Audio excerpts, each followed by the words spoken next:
Hello, this is Mark here at Gary's Guitars, and say hello to my little friend. This is my Little Amp series, and this is volume 1 because this is the most legendary little amp. It's the Fender Champ.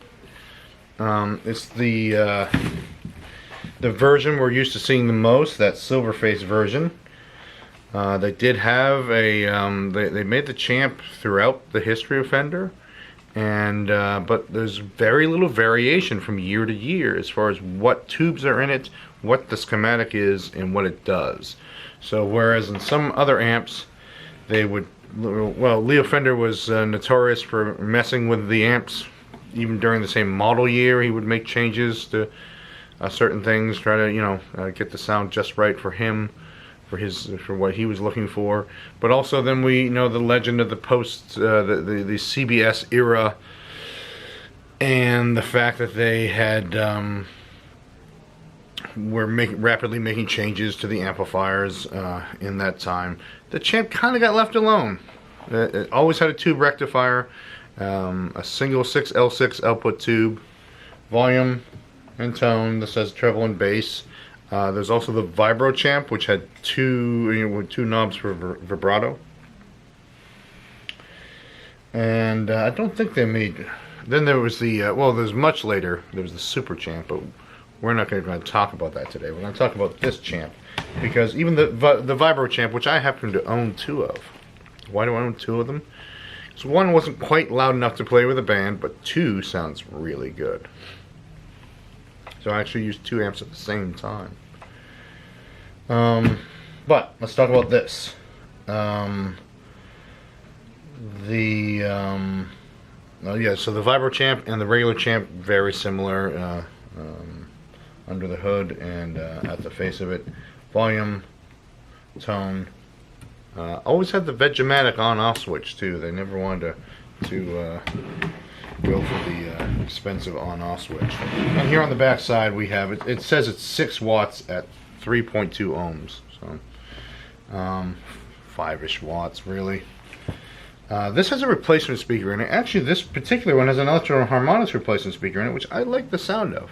I got the warehouse speaker for my Champs, and I guess I'll just add that because if your speaker has been replaced, it A, could have been blown, or B, someone who was like me who really wanted to make it a more usable amp, put a speaker that with better handling capability so that it would kind of stave off the breakup a little bit.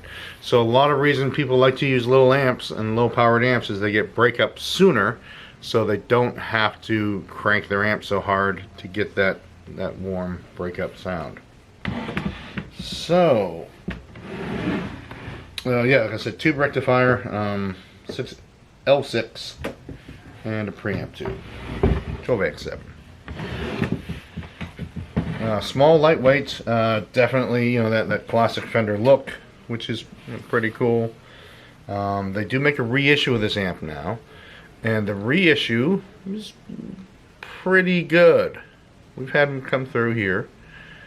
I would say that they threw in, to make it more usable, they threw in a reverb, and they threw in digital reverb, which, I mean, there's some good sounding digital reverbs out there now.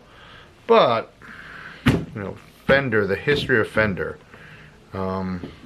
spring reverb is the Fender sound. So even though it's a digital spring reverb, still, it's like, no, you could have used a pedal for that. What else should I tell you about this amp? Lightweight, pretty much. Portable.